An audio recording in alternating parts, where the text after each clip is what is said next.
time no see. It is January 15th, and we have not released a video in a while. We've got a few videos that are supposed to be coming out soon, but I thought I would go ahead and get this video out right now. First, I'm going to go inside, and we'll talk about it a little bit more, because it's quite chilly, as you can see. See y'all in a minute.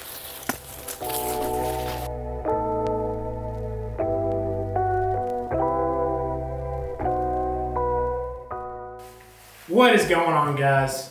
I'm back, and I'm going to give you a complete and full review with the 29.5 lift from Mathews.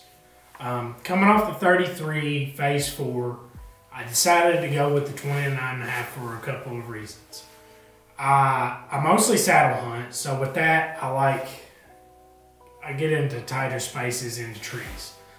With that being said, I figured I would like to try out the 29.5 this time, just simply because it's smaller. I noticed a couple of times with the 33, it just seemed too big for me to be deer hunting with out of a stand, or even, like I said, with the saddle. So I thought I'd give the 29.5 a try this year. As you can see, I do not have any stabilizers on it or a quiver yet. I'll get on that here in a second, but I'm going to give you a full review on the bow, probably 4 or 5 things, positives and negatives. I'm in my shop right now, and it is uninsulated, and I've got a space heater right here, so if you see my breath, it's pretty cold out. It's like 12 degrees out right now in the middle of January. But starting off right now, I'm going to start with the riser. The riser is completely different than the Phase 4. Phase 4, obviously, as I'm sure y'all have seen a lot of videos, this bow is cut way down compared to the Phase 4. It's 3.9 pounds as they advertise, and it is a truly 3.9 pound bow.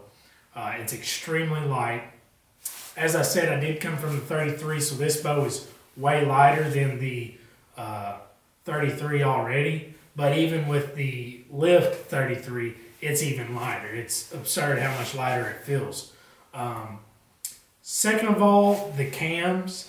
The cams are completely different compared to the Phase 4. It does have a stiffer draw cycle, I like to think. It's more of a loadout right there before you dump into the back wall, but it's not a heavy dump. I've seen some of the Bowtechs. I've shot a Bowtech, and with some of the, I think it's the SS, or no, it's the SR, really heavy dump right there at the end. And this bow doesn't have that. It's smooth, but right there at the end, it kind of gets stiff, and then you get into the back wall. And the back wall is not spongy. It's super solid, just like the Phase 4 was. But it's not as smooth of a cycle, I think, as the Phase 4. It's smooth in its own way, if that makes sense. Like, whereas the Phase 4, if I was shooting 77 pounds with it, it felt like I was shooting a lighter poundage. With this bow, it feels heavier, but it's still smooth, if that makes any sense at all. I've gotten used to it. I've put about 500, 600 arrows through this bow in the past month. I've had it just over a month and a half. So I've got to see a couple of things that this bow has to offer. It's definitely faster, I think. That's in my head, maybe. Obviously, it's going to be faster than my 33. It's got a shorter axle-to-axle, shorter brace height, but I'm right at 275 feet per second, shooting a 502 grain arrow at a 27-inch draw, and it's at 79 pounds right now. So take what that's worth. I think that's pretty quick for a 502 grain arrow, 500 grain, somewhere around in there. I can't really remember what it was, but all in all, it's a pretty quick bow. Second of all, we'll just go ahead and go into the strings. So I've seen a lot of videos, people talking about the strings, the match grade strings. I don't know how happy I am with them. Am I the first person to say that on YouTube? I don't know, maybe. It's still not what I would consider an amazing string. Does it stretch as much as like gas strings or threads, or I've used a small company called BC Customs. If y'all haven't heard of them, look them up. I don't have any ties with them, but I had their string on my Phase 433 and absolutely loved it. But the loops on the cams are still not serving, still have no serving on them, and I don't know why. I feel like that adds a little bit more durability to the string whenever they're serving on the loops. I've noticed that with my Phase 4. Has the string stretched any? I don't think it has much. After the break-in period, which I think any bow you get, any string you get, you're going to get a break-in period.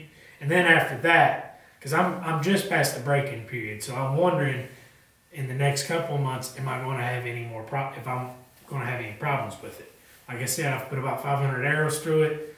I recently retimed it, and I had to tighten a few things up because I did lose a little bit of poundage.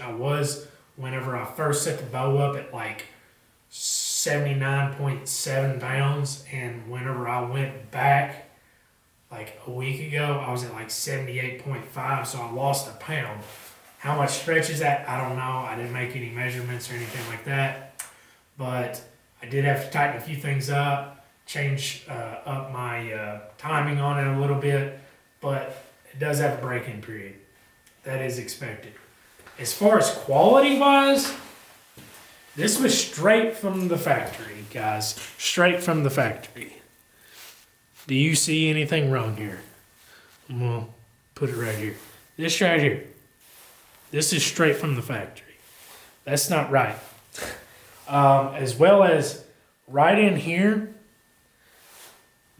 I have not twisted this string up but maybe once just to get my peep right. And it's a really hard twist right there. I've never seen a factory string come out of the factory and it looked like that.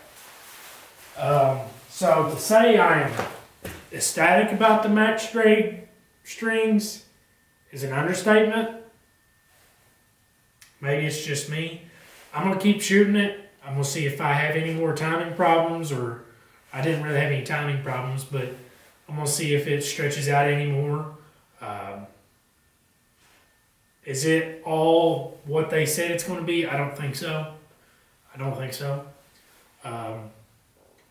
The biggest thing I think they changed in this bow is the axles. The axles are now sitting on top of the limbs, as you can see, as everybody has said. You can see that.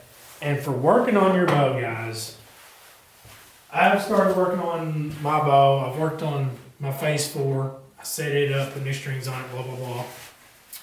And to work on this bow and to work on the top hat system, this has made that 10 times easier. The Phase 4, if you got it set in these fingers, man, it would get hairy sometimes, because I'm pretty sure you're supposed to buy wider fingers for that bow, because if you got this finger off on the edge a little bit closer to the end of the outside or the inside of the limb, the limb wanted to twist a little bit. So, and I think that was just partially because it was two limbs versus just one limb. The V3X had the same problem. I worked on a V3X recently, and it wanted to twist, the limb wanted to twist, or whatever if you did not have it perfectly. With that system, you can put it in there. I'm not saying you can't just line everything up, but you can line everything up and get it in there, and you can take the axle out, change your top hats out. I can change my top hats out in no time now, just because it's way more sturdy of a system than the past systems, the V3X and the Phase 4. Those are the only two I've really worked on. Stability, this bow is super stable. I've been shooting it without the stabilizers since I bought it, and I've got to say, for no stabilizers on it, I've been shooting pretty good at longer ranges, 60 and 70 yards. I'm pretty excited to get those in, just simply because I've got to shoot better with it. There's no way I can shoot worse. So I'm pretty excited to get those in. Also haven't got my quiver in, and that's another thing. I know Mathews has ramped up the production. That's what I've seen in a lot of videos. But the wait time for a lot of things are until March. That's what's insane. I bought this bow in December, which is a month after they dropped the bow. And I know there's a high demand for these bows for whatever reason. I don't know if it's just because people have waited and waited and waited for them to drop something different. I think the biggest thing is the cams, because Mathews have had the same cam since the Halon through the Phase 4. It's the same cam, and then they've dropped a new cam, and so people are just excited about it. I don't know. I don't know if that's the reason, but if you're looking to order things, unless you have got a dealer, a Mathews dealer close to you that carries a lot of stuff, you're going to be waiting a while. There's no insight on when I'm going to be getting my stuff. One of my stabilizers is already in. I'm still waiting for my 12-inch stabilizer and my quiver. So no clue when those will be in. Other than that, bow shoots great. It's stable, extremely stable. If you're going from a Phase 4 to this, I think you'll be happy. If you're coming from like a V3 or a V3X or even a Halon, I would recommend to go ahead and get this bow if you're looking at it, just simply because it's going to be faster, it's going to be lighter, and I don't know if it's any quieter than the V3X. I would assume it is. It's definitely not any quieter than the Phase 4. I definitely think it's faster. It's extremely smooth, guys. I mean, technology has came such a long way from when it was back in the 2000s as far as bows go.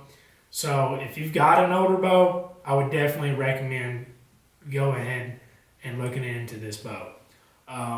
If you've got a Phase 4, you can get it. I don't think there's a huge difference other than the cams and the axles. It's definitely going to be more stable with the longer riser. This riser is a little bit longer than the Phase 4. I haven't shot a Phase 4 29 to tell you if there's a huge difference in stability, but it's obvious it's going to be with the longer riser, the wider limbs. So that's just my opinion.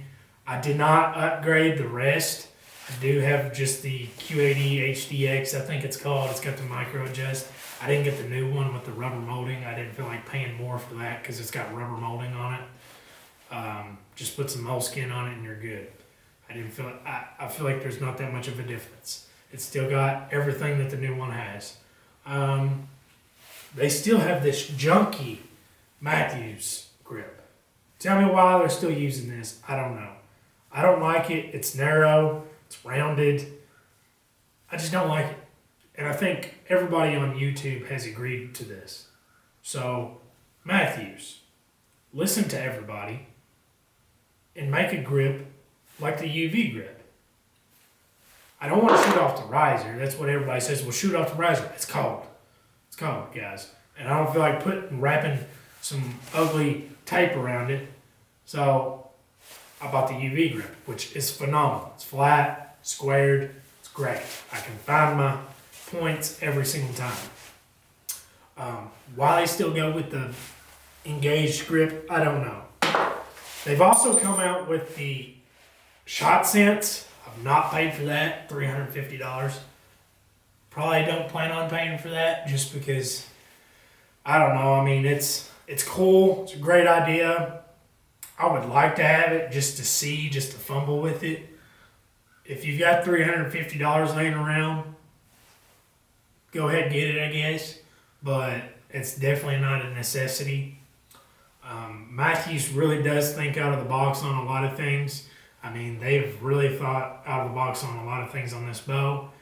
It's extremely quiet, extremely dead in the hand still, fast, and it's a pretty bow. We can all agree it's a beautiful looking bow. At the end of the day, the price point is pretty much the same. For what they have done to this bow compared to the Phase 4, it's $30 more. So you can't disgrace them for raising the price $30 whenever they've spent way more time cutting stuff out of that bow making their own strings, whether or not they're greater than the zebra strings, I don't really know. I'm not going to say they aren't, but I'm not going to say they're a huge difference. I'm going to touch on that just one more time because I don't think I really got my point across. The strings, they have not stretched like the zebra strings. So at the end of the day, yes, they are better. As far as looks and probably quality, I don't think they have raised the bar of zebra strings. So if that makes any sense. But at the end of the day, it's a great bow. If you want it, I definitely tell you to go shoot it. I've got it in 80 pounds. If you plan on ordering the 80 pounds, you'll probably have to order that offline from Shields or Lancaster, maybe if they have them. I got the 80-pound mods on eBay. It's the only place I could find them at the time. Other than that, it's a great bow. Thank y'all for watching. We plan on putting out more videos. Me and Troy might do a comparison between the Phase 4 and the Lift. If y'all want to see that, let us know. And let us know what you want to see in a comparison, possibly. Do y'all want to see a broadhead test as well? Which I know we're in a dead period of the time. Turkey season's still a couple months away. Duck season's in right now. Troy and Drew and Blue have been out doing some of that stuff. I've not got a chance this year at going because I've been very busy on the weekends here recently. But if y'all want to see us, see more videos, let us know on the Lift. I plan on doing more videos here soon about it. Let me know. Thank y'all for watching. Like and subscribe. See y'all later.